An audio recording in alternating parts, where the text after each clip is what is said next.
இது D news. உடனடி செய்திகள். இலங்கையில் கடந்த சில நாட்களாக பெய்து வரும் அசாதாரண கனமழை காரணமாக நாடு முழுவதும் போக்குவரத்து கடுமையாக பாதிக்கப்பட்டுள்ளது.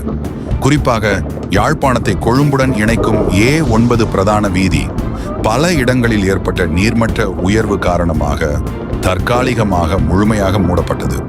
இதனால் இரு திசைகளிலும் நூற்றுக்கணக்கான வாகனங்கள் நின்று கொண்டு உள்ளன.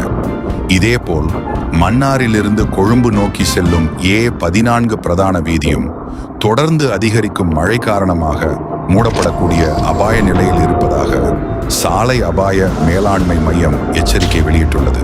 வட மாகாணம், வடமத்திய மாகாணம் மற்றும் வடமேல் மாகாணங்களில் பல பகுதிகள் வெள்ளத்தால் பாதிக்கப்பட்டுள்ளன. பொதுமக்கள் பாதுகாப்பான இடங்களை தேடி செல்லுமாறு அதிகாரிகள் கேட்டுக்கொண்டுள்ளனர்.